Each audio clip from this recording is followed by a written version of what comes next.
Chapter 2. Mr. Bennet was among the earliest of those who waited on Mr. Bingley.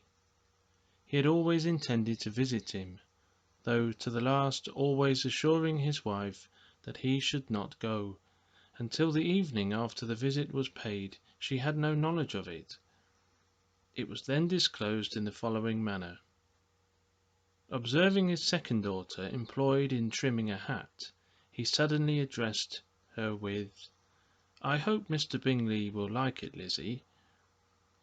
"We are not in a way to know what Mr. Bingley likes," said her mother resentfully, "since we are not to visit." "But you forget, mamma," said Elizabeth, "that we shall meet him at the assemblies, and that Mrs. Long has promised to introduce him." "I do not believe Mrs. Long will do any such thing. She has two nieces of her own.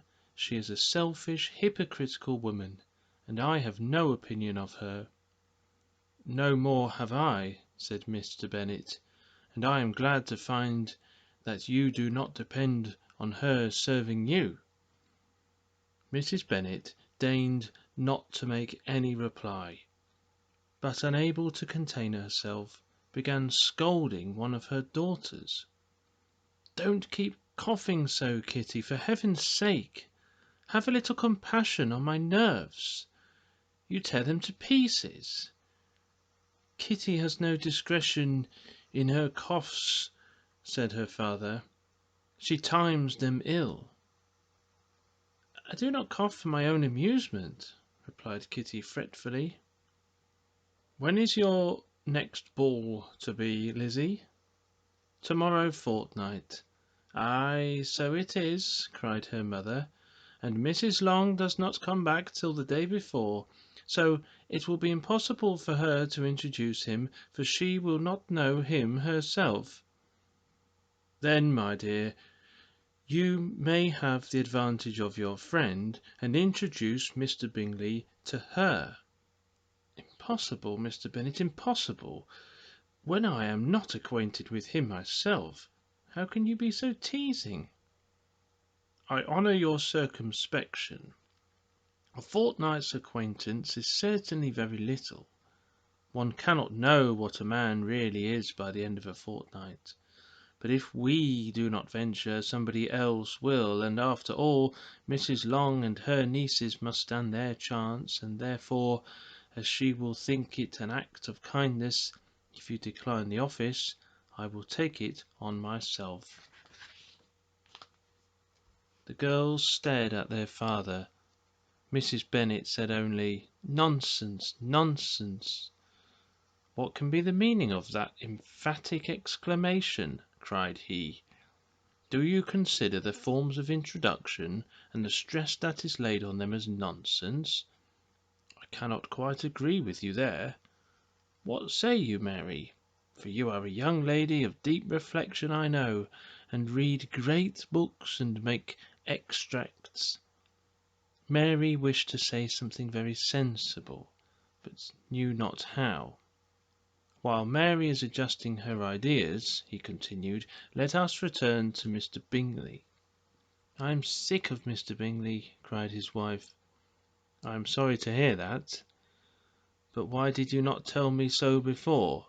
If I had known as much this morning, I certainly would not have called on him. It is very lucky, but as I have actually paid the visit, we cannot escape the acquaintance now." The astonishment of the ladies was just what he wished, that of Mrs. Bennet perhaps surpassing the rest, though when the first tumult of joy was over, she began to declare that it was what she had expected all the while. "How good it was in you, my dear Mr. Bennet, but I knew I should persuade you at last. I was sure you loved your girls too well to neglect such an acquaintance.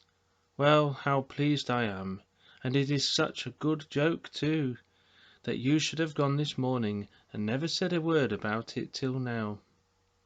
Now, Kitty, you may cough as much as you choose," said Mr. Bennet, and as he spoke he left the room, fatigued with the raptures of his wife.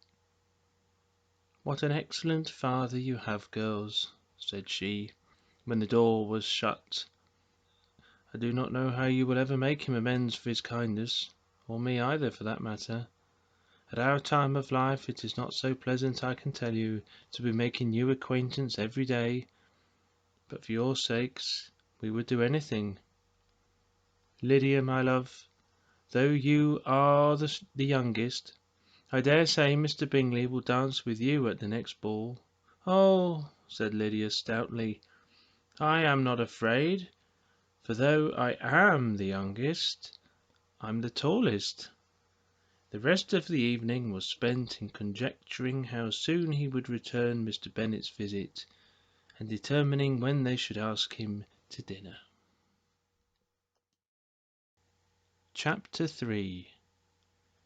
Not all that Mrs Bennet, however, with the assistance of her 5 daughters, could ask on the subject was sufficient to draw from her husband any satisfactory description of Mr Bingley.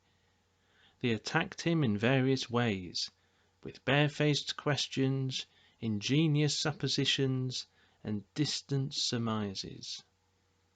But he eluded the skill of them all, and they were at last obliged to accept the second-hand intelligence of their neighbour, Lady Lucas.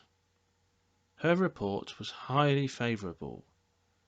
Sir William had been delighted with him. He was quite young, wonderfully handsome, extremely agreeable, and to crown the whole, he meant to be at the next assembly with a large party. Nothing could be more delightful. To be fond of dancing was a certain step towards falling in love, and very lively hopes of Mr Bingley's heart were entertained. "If I can but see one of my daughters happily settled at Netherfield," said Mrs Bennet to her husband, "and all the others equally well married, I shall have nothing to wish for." In a few days Mr Bingley returned Mr Bennet's visit, and sat about 10 minutes with him in his library.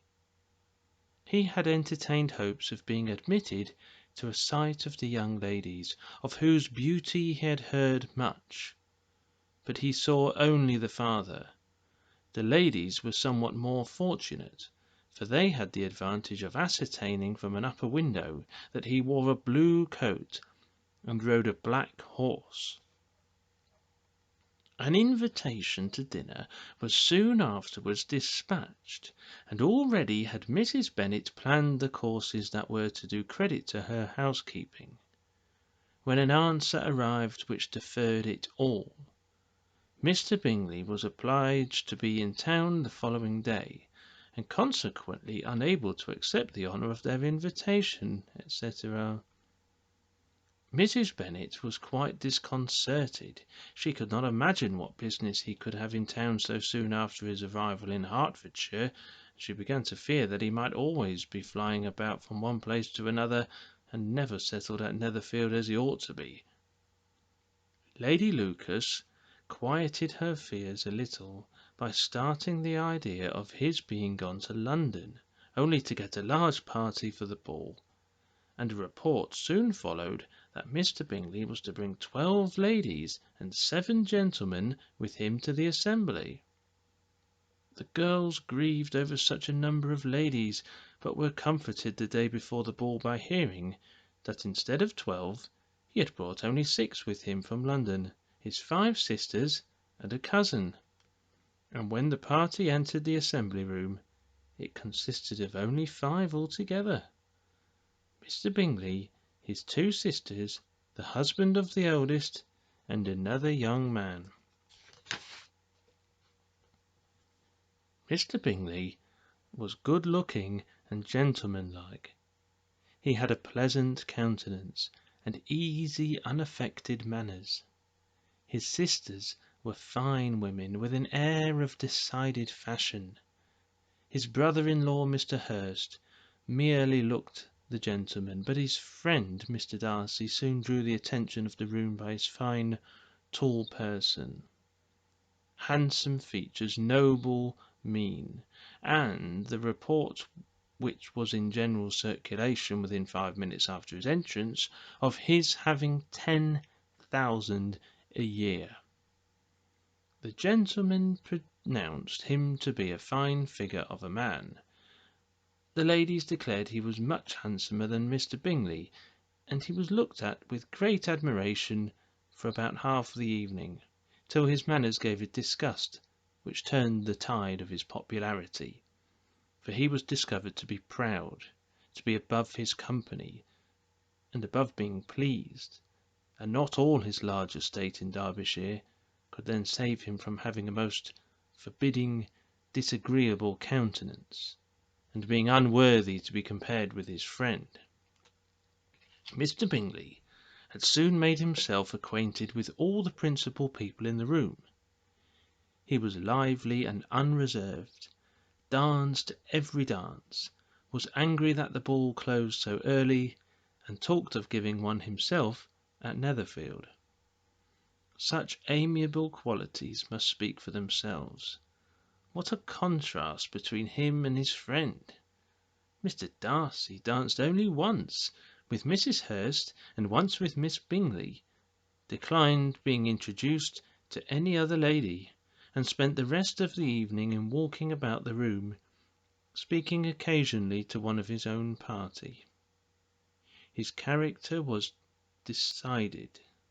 He was the proudest, most disagreeable man in the world, and everybody hoped that he would never come there again. Amongst the most violent against him was Mrs. Bennet, whose dislike of his general behaviour was sharpened into particular resentment by his having slighted one of her daughters. Elizabeth Bennet had been obliged by the scarcity of gentlemen to sit down for 2 dances, and during part of that time Mr. Darcy had been standing near enough for her to overhear a conversation between him and Mr. Bingley, who came from the dance for a few minutes to press his friend to join it. "Come, Darcy," said he, "I must have you dance. I hate to see you standing about by yourself in this stupid manner. You had much better dance." "I certainly shall not. You know how I detest it, unless I am particularly acquainted with my partner. At such an assembly as this it would be insupportable. Your sisters are engaged, and there is not another woman in the room whom it would not be a punishment to me to stand up with."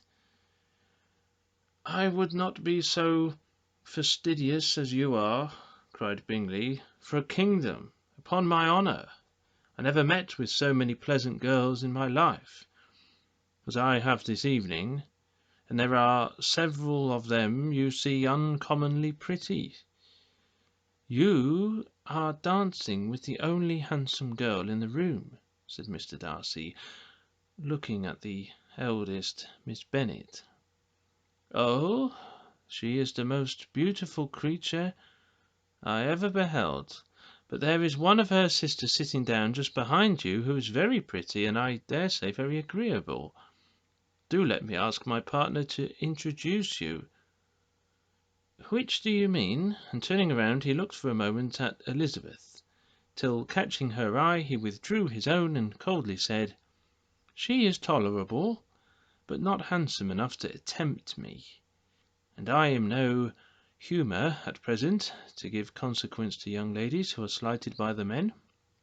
You had better return to your partner and enjoy her smiles, for you are wasting your time with me." Mr. Bingley followed his advice. Mr. Darcy walked off, and Elizabeth remained with no very cordial feelings toward him. She told the story, however, with great spirit among her friends, for she had a lively, playful disposition, which delighted in anything ridiculous. The evening altogether passed off pleasantly to the whole family. Mrs. Bennet had seen her eldest daughter much admired by the Netherfield party. Mr. Bingley had danced with her twice, and she had been distinguished by his sisters. Jane was as much gratified by this as her mother could be, though in a quieter way. Elizabeth felt Jane's pleasure. Mary had heard herself mentioned to Miss Bingley as the most accomplished girl in the neighbourhood, and Catherine and Lydia had been fortunate enough to be never without partners, which was all that they had yet learned to care for at a ball.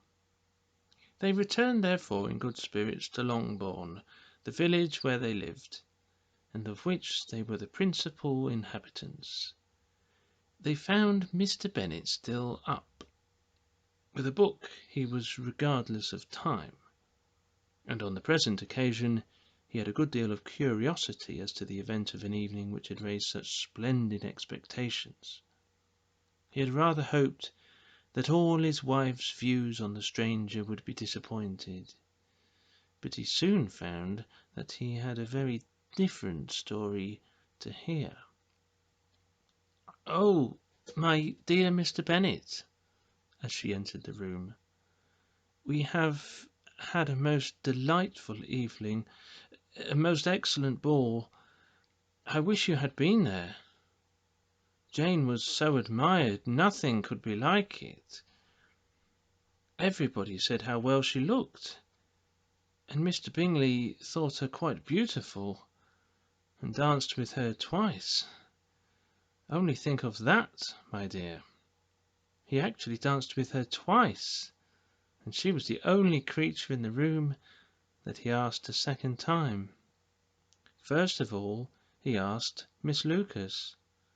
I was so vexed to see him stand up with her, but however he did not admire her at all. Indeed nobody can, you know, and he seemed quite struck with Jane as she was going down to the dance. So he inquired who she was, and got introduced, and asked her for the two next. Then the two third he danced with Miss King, and the two fourth with Maria Lucas, and the two fifth with Jane again, and the two sixth with Lizzie and the boulanger. If he had had any compassion for me," cried her husband impatiently, "he would not have danced half so much. For God's sake, say no more of his partners. Oh, that he had sprained his ankle in the first dance." "Oh, my dear," continued Mrs Bennet, "I am quite delighted with him. He is so excessively handsome, and his sisters are charming women. I never in my life saw anything more elegant than their dresses. I dare say the lace upon Mrs Hurst's gown—" Here she was interrupted again. Mr Bennet protested against any description of finery. She was therefore obliged to seek another branch of the subject, and related with much bitterness of spirit and some exaggeration the shocking rudeness of Mr Darcy. "But I can assure you," she added, "that Lizzie does not lose much by not suiting his fancy, for he is a most disagreeable, horrid man, not at all worth pleasing, so high and so conceited that there was no enduring him. He walked here and he walked there, fancying himself so very great, not handsome enough to dance with. I wish you had been there, my dear, to have given him one of your own set downs. I quite detest the man." Chapter 4. When Jane and Elizabeth were alone, the former, who had been cautious in her praise of Mr Bingley before, expressed to her sister how very much she admired him. "He is just what a young man ought to be," said she, "sensible, good-humoured, lively, and I never saw such happy manners, so much ease, with such perfect good breeding." "He is also handsome," replied Elizabeth, "which a young man ought likewise to be, if he possibly can. His character is thereby complete.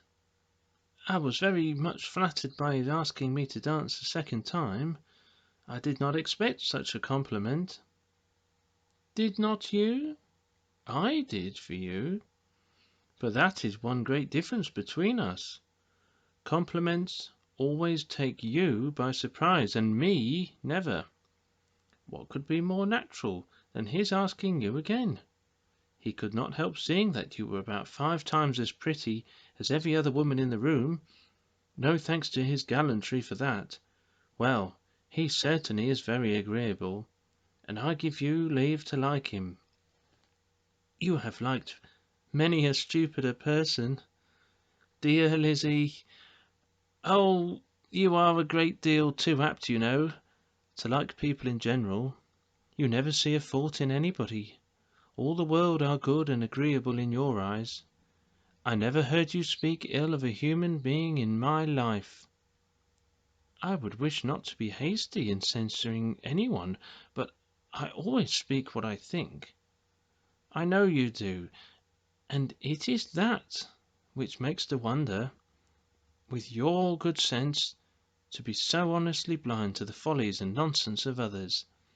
Affectation of candour is common enough, one meets it everywhere, but to be candid without ostentation or design, to take the good of everybody's character and make it still better, and say nothing of the bad, belongs to you alone. And so you like this man's sisters too, do you? Their manners are not equal to his. Certainly not at first, but they are very pleasing women when you converse with them. Miss Bingley is to live with her brother and keep his house, and I am much mistaken if we shall not find a very charming neighbour in her. Elizabeth listened in silence, but was not convinced.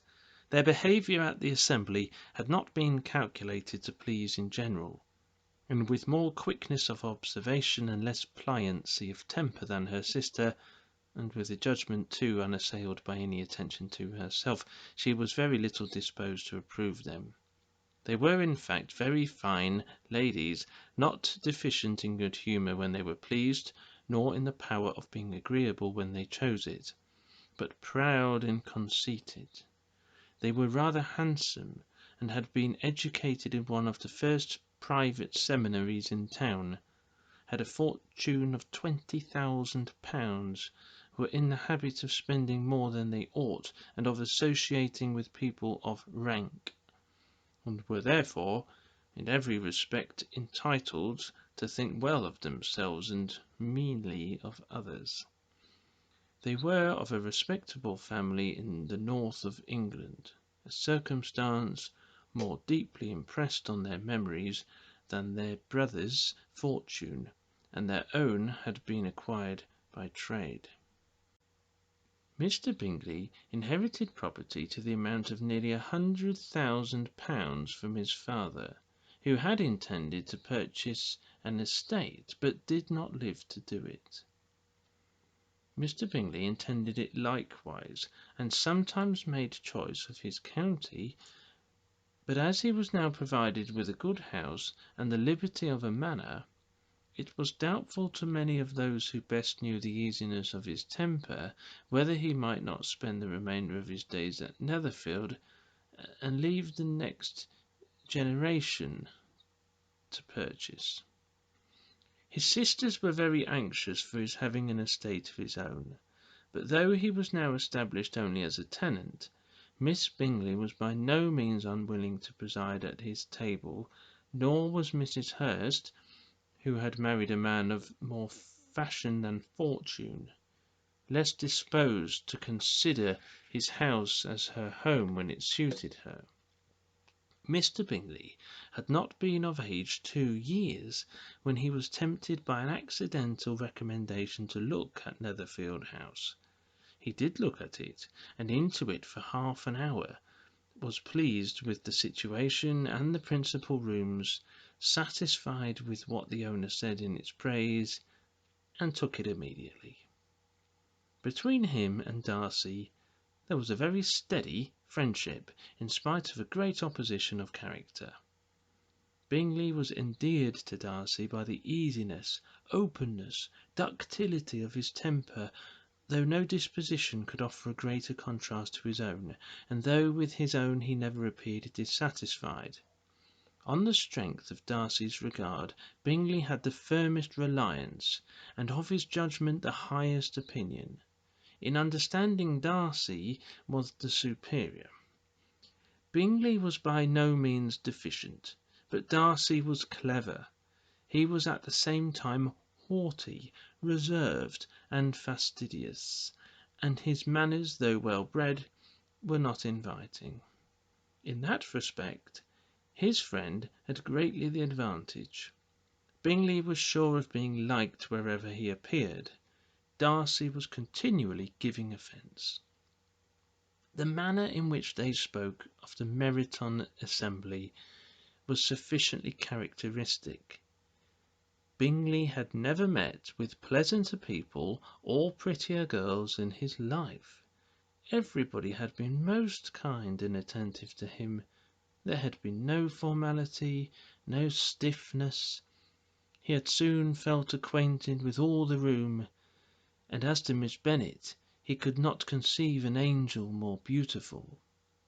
Darcy, on the contrary, had seen a collection of people in whom there was little beauty and no fashion, for none of whom he had felt the smallest interest, and from none received either attention or pleasure. Miss Bennet he acknowledged to be pretty, but she smiled too much. Mrs. Hurst and her sister allowed it to be so, but still they admired her and liked her, and pronounced her to be a sweet girl, and one whom they should not object to know more of. Miss Bennet was therefore established as a sweet girl, and their brother felt authorized by such commendation to think of her as he chose.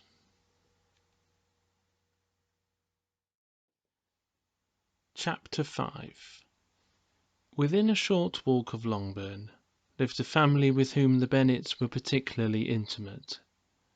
Sir William Lucas had been formerly in trade in Meryton, where he had made a tolerable fortune and risen to the honour of knighthood by an address to the king during his mayoralty. The distinction had perhaps been felt too strongly. It had given him a disgust to his business and to his residence in a small market town, and quitting them both, he had removed with his family to a house about a mile from Meryton, denominated from that period Lucas Lodge, where he could think with pleasure of his own importance, and unshackled by business, occupy himself solely in being civil to all the world. For though elated by his rank, it did not render him supercilious. On the contrary, he was all attention to everybody. By nature inoffensive, friendly, and obliging, his presentation at St. James's had made him courteous. Lady Lucas was a very good kind of woman, not too clever to be a valuable neighbour to Mrs. Bennet. They had several children. The eldest of them, a sensible, intelligent young woman, about 27, was Elizabeth's intimate friend. That the Miss Lucases and the Miss Bennets should meet to talk over a ball was absolutely necessary, and the morning after the assembly brought the former to Longbourn to hear and to communicate. "You began the evening well, Charlotte," said Mrs. Bennet with civil self-command to Miss Lucas. "You were Mr. Bingley's first choice." "Yes, but he seemed to like his second better."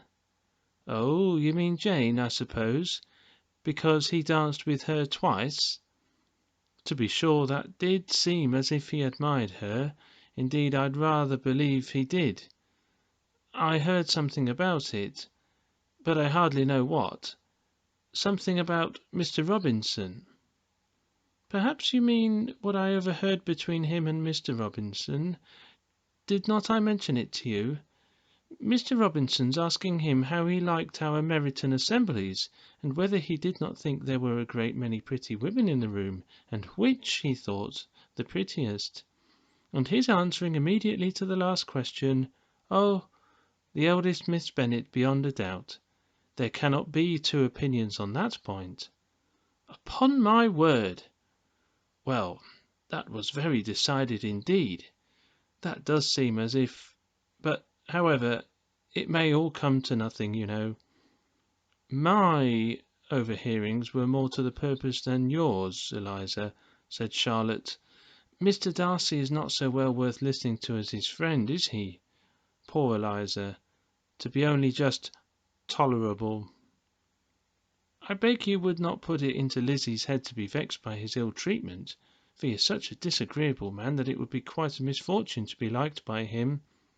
Mrs. Long told me last night that he sat close to her for half an hour without once opening his lips.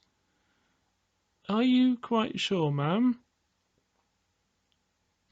Is not there a little mistake? Said Jane.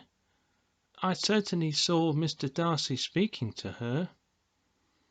Aye, because she asked him at last how he liked Netherfield, and he could not help answering her, but she said he seemed very angry at being spoke to. Miss Bingley told me, said Jane, that he never speaks much unless among his intimate acquaintance. With them he is remarkably agreeable. I do not believe a word of it, my dear. If he had been so very agreeable, he would have talked to Mrs. Long. But I can guess how it was. Everybody says that he is ate up with pride, and I dare say he has heard somehow that Mrs. Long does not keep a carriage, and had come to the ball in a hack chaise. I do not mind his not talking to Mrs. Long, said Miss Lucas, but I wish he had danced with Eliza. Another time, Lizzie, said her mother. I would not dance with him, if I were you. I believe, ma'am, I may safely promise you never to dance with him. His pride, said Miss Lucas, does not offend me so much as pride often does, because there is an excuse for it. One cannot wonder that so very fine a young man, with family, fortune, everything in his favour, should think highly of himself, if I may so express it. He has a right to be proud. That is very true, replied Elizabeth, and I could easily forgive his pride if he had not mortified mine. Pride, observed Mary, who piqued herself upon the solidity of her reflections, is a very common failing, I believe. By all that I have ever read, I am convinced that it is very common indeed, that human nature is particularly prone to it, and that there are very few of us who do not cherish a feeling of self-complacency on the score of some quality or other, real or imaginary.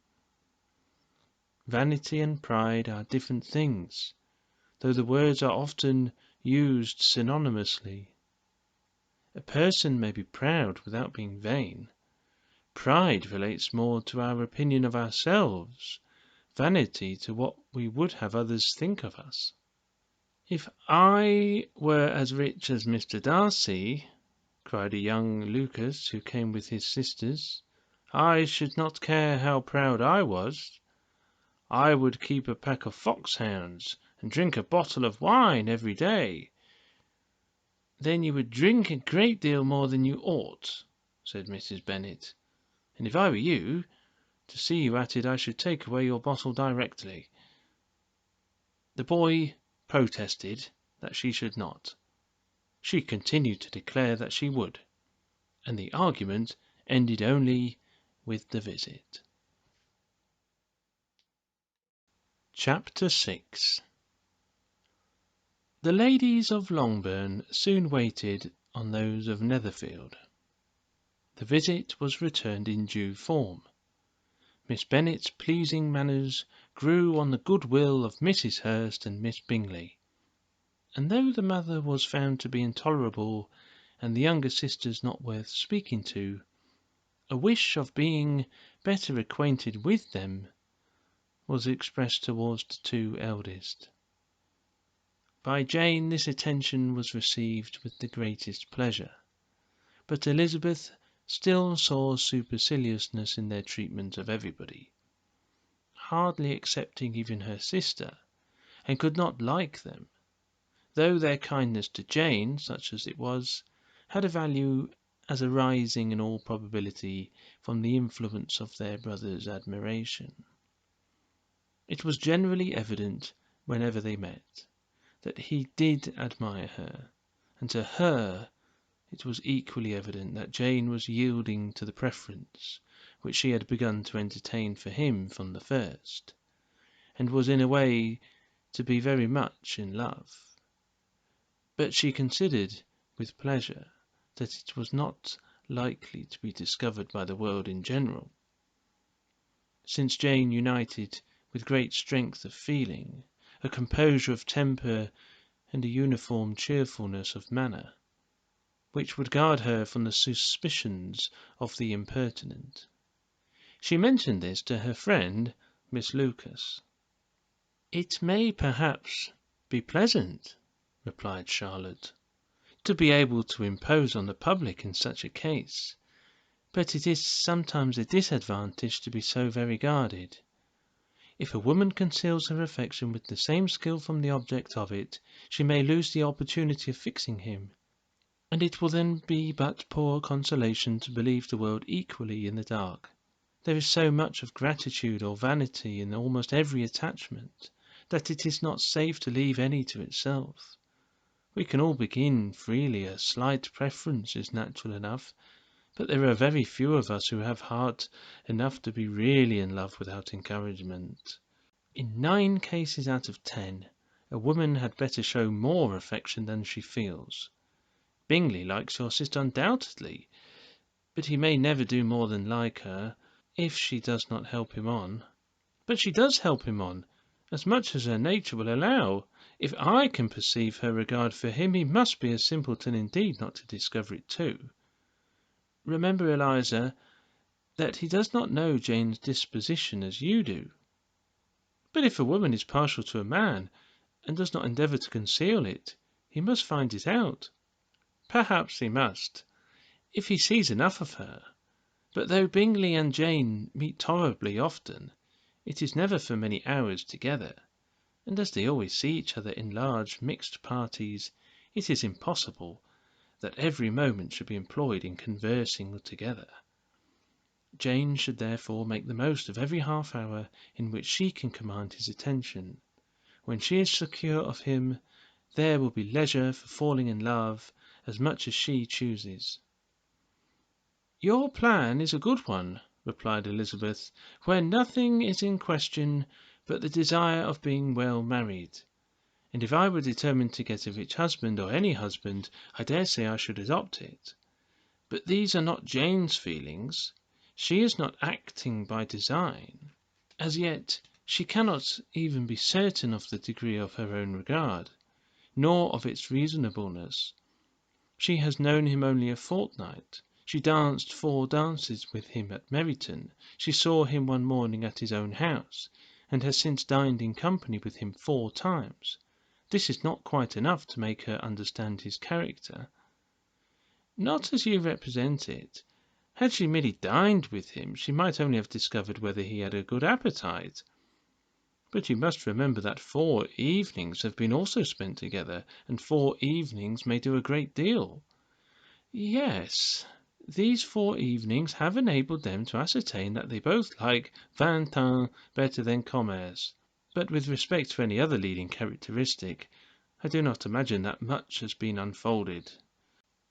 "Well," said Charlotte, "I wish Jane success with all my heart, and if she were married to him to-morrow, I should think she had as good a chance of happiness as if she were to be studying his character for a 12-month. Happiness in marriage is entirely a matter of chance. If the dispositions of the parties are ever so well known to each other, or ever so similar beforehand, it does not advance their felicity in the least. They always continue to grow sufficiently unlike afterwards to have their share of vexation, and it is better to know as little as possible of the defects of the person with whom you are to pass your life." "You make me laugh, Charlotte, but it is not sound. You know it is not sound, and that you would never act in this way yourself." Occupied in observing Mr. Bingley's attention to her sister, Elizabeth was far from suspecting that she was herself becoming an object of some interest in the eyes of his friend. Mr. Darcy had at first scarcely allowed her to be pretty. He had looked at her without admiration at the ball, and when they next met, he looked at her only to criticise. But no sooner had he made it clear to himself and his friends that she had hardly a good feature in her face, than he began to find it was rendered uncommonly intelligent by the beautiful expression of her dark eyes. To this discovery succeeded some others equally mortifying. Though he had detected with a critical eye more than one failure of perfect symmetry in her form, he was forced to acknowledge her figure to be light and pleasing, and in spite of his asserting that her manners were not those of the fashionable world, he was caught by their easy playfulness. Of this she was perfectly unaware. To her he was only the man who made himself agreeable nowhere, and who had not thought her handsome enough to dance with. He began to wish to know more of her, and as a step towards conversing with her himself, attended to her conversation with others. His doing so drew her notice. It was at Sir William Lucas's, where a large party were assembled.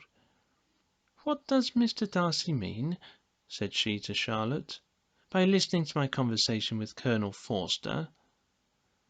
"That is a question which Mr. Darcy only can answer. But if he does it any more, I shall certainly let him know that I see what he is about. He has a very satirical eye, and if I do not begin by being impertinent myself, I shall soon grow afraid of him." On his approaching them soon afterwards, though without seeming to have any intention of speaking, Miss Lucas defied her friend to mention such a subject to him, which immediately provoking Elizabeth to do it, she turned to him and said, "Did not you think, Mr. Darcy, that I expressed myself uncommonly well just now, when I was teasing Colonel Forster to give us a ball at Meryton?" "With great energy. But it is a subject which always makes a lady energetic." "You are severe on us." "It will be her turn soon to be teased," said Miss Lucas. "I am going to open the instrument, Eliza, and you know what follows." "You are a very strange creature by way of a friend, always wanting me to play and sing before anybody and everybody. If my vanity had taken a musical turn, you would have been invaluable. But as it is, I would really rather not sit down before those who must be in the habit of hearing the very best performers." On Miss Lucas's persevering, however, she added, "Very well, if it must be so, it must," and gravely glancing at Mr. Darcy, "there is a fine old saying, which everybody here is of course familiar with, 'Keep your breath to cool your porridge,' and I shall keep mine to swell my song." Her performance was pleasing, though by no means capital. After a song or two, and before she could reply to the entreaties of several that she would sing again, she was eagerly succeeded at the instrument by her sister Mary, who, having in consequence of being the only plain one in the family, worked hard for knowledge and accomplishments, was always impatient for display. Mary had neither genius nor taste, and though vanity had given her application, it had given her likewise a pedantic air and conceited manner, which would have injured a higher degree of excellence than she had reached. Elizabeth, easy and unaffected, had been listened to with much more pleasure, though not playing half so well, and Mary, at the end of a long concerto, was glad to purchase praise and gratitude by Scotch and Irish airs, at the request of her younger sisters, who, with some of the Lucases and 2 or 3 officers, joined eagerly in dancing at one end of the room. Mr. Darcy stood near them in silent indignation at such a mode of passing the evening. Mr. Darcy stood near them in silent indignation at such a mode of passing the evening, to the exclusion of all conversation, and was too much engrossed by his own thoughts to perceive that Sir William Lucas was his neighbour, till Sir William thus began. "What a charming amusement for young people this is, Mr. Darcy! There is nothing like dancing after all. I consider it as one of the first refinements of polished societies." "Certainly, sir, and it has the advantage also of being in vogue amongst the less polished societies of the world. Every savage can dance." Sir William only smiled. "Your friend performs delightfully," he continued after a pause, on seeing Bingley join the group, "and I doubt not that you are an adept in the science yourself, Mr. Darcy." "You saw me dance at Meryton, I believe, sir?" "Yes, indeed, and received no inconsiderable pleasure from the sight. Do you often dance at St. James's?" "Never, sir." "Do you not think it would be a proper compliment to the place?" "It is a compliment which I never pay to any place if I can avoid it." "You have a house in town, I conclude?" Mr. Darcy bowed. "I had once some thoughts of fixing in town myself, for I am fond of superior society, but I did not feel quite certain that the air of London would agree with Lady Lucas." He paused in hopes of an answer, but his companion was not disposed to make any, and Elizabeth at that instant moving towards them, he was struck with the notion of doing a very gallant thing, and called out to her, "My dear Miss Eliza, Mr. Darcy, you must allow me to present this young lady to you as a very desirable partner. You cannot refuse to dance, I am sure, when so much beauty is before you." And taking her hand, he would have given it to Mr. Darcy, who, though extremely surprised, was not unwilling to receive it, when she instantly drew back, and said with some discomposure to Sir William, "Indeed, sir, I have not the least intention of dancing. I entreat you not to suppose that I move this way in order to beg for a partner." Mr. Darcy, with grave propriety, requested to be allowed the honour of her hand, but in vain. Elizabeth was determined, nor did Sir William at all shake her purpose by his attempt at persuasion. "You excel so much in the dance, Miss Eliza, that it is cruel to deny me the happiness of seeing you. And though this gentleman dislikes the amusement in general, he can have no objection, I am sure, to oblige us for 1/2 hour." "Mr. Darcy is all politeness," said Elizabeth, smiling. "He is indeed, but considering the inducement, my dear Miss Eliza, we cannot wonder at his complaisance, for who would object to such a partner?" Elizabeth looked archly and turned away. Her resistance had not injured her with the gentleman, and he was thinking of her with some complacency, when thus accosted by Miss Bingley. "I can guess the subject of your reverie." "I should imagine not." "You are considering how insupportable it would be to pass my many evenings in this manner, in such society, and indeed I am quite of your opinion. I was never more annoyed. The insipidity, and yet the noise, the nothingness, and yet the self-importance of all these people! What I would give to hear your strictures on them! Your conjecture is totally wrong, I assure you. My mind was more agreeably engaged. I have been meditating on the very great pleasure which a pair of fine eyes in the face of a pretty woman can bestow." Miss Bingley immediately fixed her eyes on his face, and desired he would tell her what lady had the credit of inspiring such reflections. Mr. Darcy replied with great intrepidity. "Miss Elizabeth Bennet," repeated Miss Bingley. "I am all astonishment. How long has she been such a favourite? And pray, when I am to wish you joy?" "That is exactly the question which I expected you to ask. A lady's imagination is very rapid. It jumps from admiration to love, from love to matrimony in a moment. I knew you would be wishing me joy. Nay, if you are so serious about it, I shall consider the matter as absolutely settled. You will have a charming mother-in-law indeed, and of course she will be always at Pemberley with you." He listened to her with perfect indifference, whilst she chose to entertain herself in this manner, and his composure convinced her that all was safe. Her wit flowed long. Chapter 7.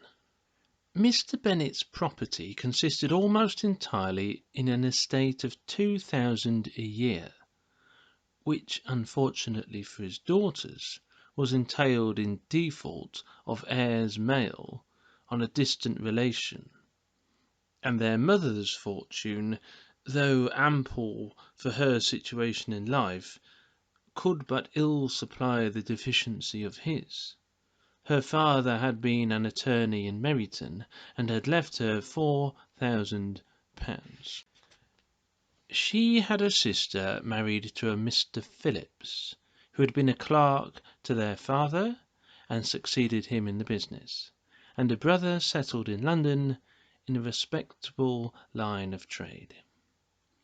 The village of Longbourn was only 1 mile from Meryton, a most convenient distance for the young ladies, who were usually tempted thither 3 or 4 times a week to pay their duty to their aunt and to a milliner's shop just over the way.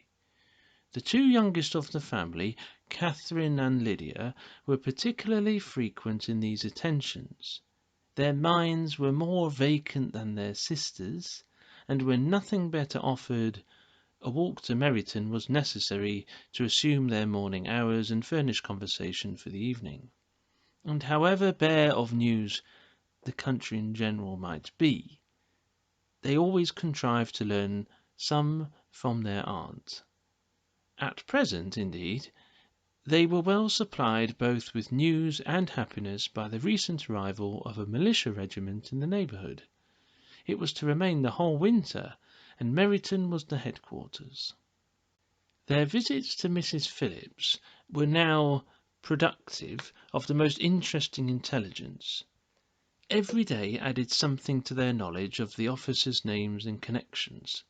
Their lodgings were not long a secret, and at length they began to know the officers themselves. Mr. Phillips visited them all, and this opened to his nieces a sort of felicity unknown before. They could talk of nothing but officers, and Mr. Bingley's large fortune, the mention of which gave animation to their mother, was worthless in their eyes when opposed to the regimentals of an ensign. After listening one morning to their effusions on this subject, Mr. Bennet coolly observed, "From all that I can collect by your manner of talking, you must be 2 of the silliest girls in the country. I have suspected it some time, but I am now convinced." Catherine was disconcerted and made no answer, but Lydia, with perfect indifference, continued to express her admiration of Captain Carter, and her hope of seeing him in the course of the day, as he was going the next morning to London.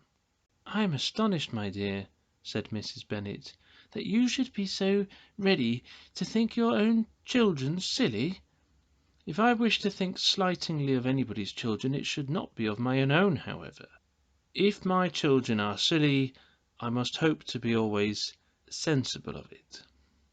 "Yes, but as it happens, they are all of them very clever." "This is the only point, I flatter myself, on which we do not agree. I had hoped that our sentiments coincided in every particular, but I must so far differ from you as to think our 2 youngest daughters uncommonly foolish." "My dear Mr. Bennet, you must not expect such girls to have the sense of their father and mother. When they get to our age, I dare say they will not think about officers any more than we do. I remember the time when I liked a red coat myself very well, and indeed so I do still at my heart. And if a smart young colonel with 5,000 or 6,000 a year should want one of my girls, I shall not say nay to him. And I thought Colonel Forster looked very becoming the other night at Sir William's in his regimentals." "Mamma," cried Lydia, "my aunt says that Colonel Forster and Captain Carter do not go so often to Miss Watson's as they did when they first came. She sees them now very often standing in Clark's library." Mrs. Bennet was prevented replying by the entrance of the footman with a note for Miss Bennet. It came from Netherfield, and the servant waited for an answer. Mrs. Bennet's eyes sparkled with pleasure, and she was eagerly calling out while her daughter read. "Well, Jane, who is it from? What is it about? What does he say? Well, Jane, make haste and tell us. Make haste, my love." "It is from Miss Bingley," said Jane, and then read it aloud. "My dear friend, if you are not so compassionate as to dine to-day with Louisa and me, we shall be in danger of hating each other for the rest of our lives, for a whole day's tete-a-tete between two men can never end without a quarrel. Come as soon as you can on the receipt of this. My brother and the gentlemen are to dine with the officers. Yours ever, Caroline Bingley."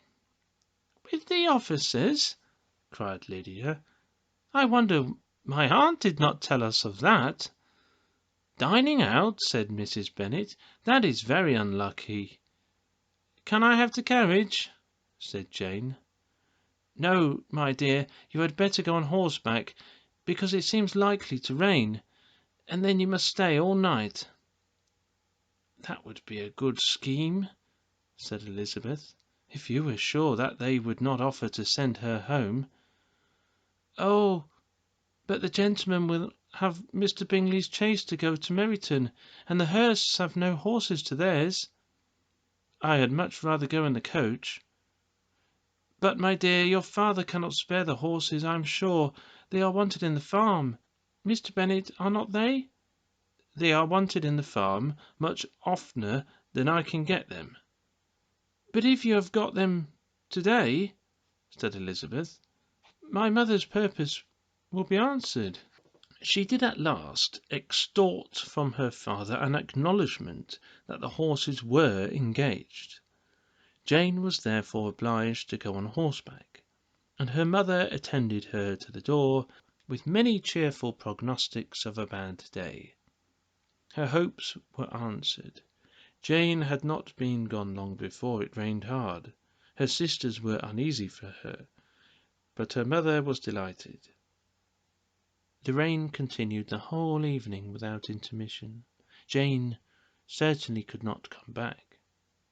"This was a lucky idea of mine indeed," said Mrs. Bennet, more than once, as if the credit of making it rain were all her own.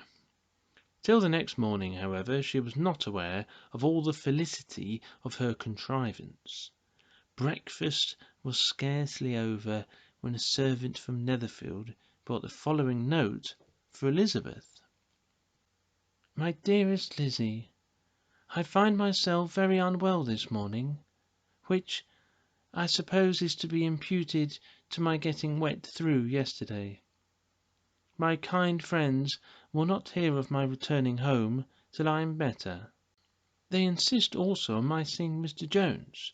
Therefore do not be alarmed if you should hear of his having been to me, and excepting a sore throat and headache, there is not much the matter with me. Yours, etc." "Well, my dear," said Mr. Bennet, when Elizabeth had read the note aloud, "if your daughter should have a dangerous fit of illness, if she should die, It would be a comfort to know that it was all in pursuit of Mr. Bingley, and under your orders." "Oh, I am not at all afraid of her dying. People do not die of little trifling colds. She will be taken good care of. As long as she stays there, it is all very well. I would go and see her if I could have the carriage." Elizabeth, feeling anxious, was determined to go to her, though the carriage was not to be had, and as she was no horsewoman, walking was her only alternative. She declared her resolution. "How can you be so silly," cried her mother, "as to think of such a thing, in all this dirt? You will not be fit to be seen when you get there.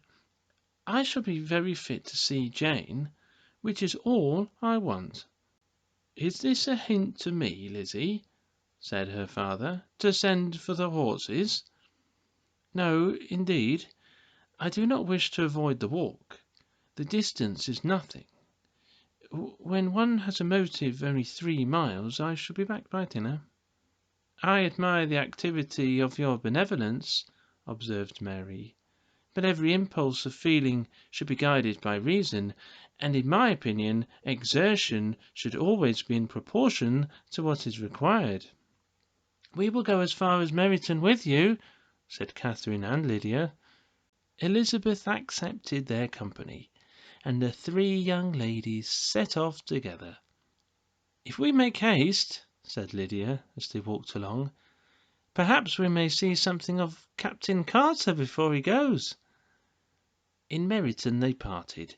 The 2 youngest repaired to the lodgings of one of the officers' wives, and Elizabeth continued her walk alone, crossing field after field at a quick pace, jumping over stiles and springing over puddles with impatient activity, and finding herself at last within view of the house, with weary ankles, dirty stockings, and a face glowing with the warmth of exercise. She was shown into the breakfast parlour, where all but Jane were assembled, and where her appearance created a great deal of surprise. That she should have walked 3 miles so early in the day, in such dirty weather, and by herself, was almost incredible to Mrs. Hurst and Miss Bingley, and Elizabeth was convinced that they held her in contempt for it. She was received, however, very politely by them, and in their brother's manners there was something better than politeness. There was good humour and kindness. Mr. Darcy said very little, and Mr. Hurst nothing at all. The former was divided between admiration of the brilliancy which exercise had given to her complexion, and doubt as to the occasions justifying her coming so far alone. The latter was thinking only of his breakfast. Her inquiries after her sister were not very favourably answered. Miss Bennet had slept ill, and though up, was very feverish, and not well enough to leave her room.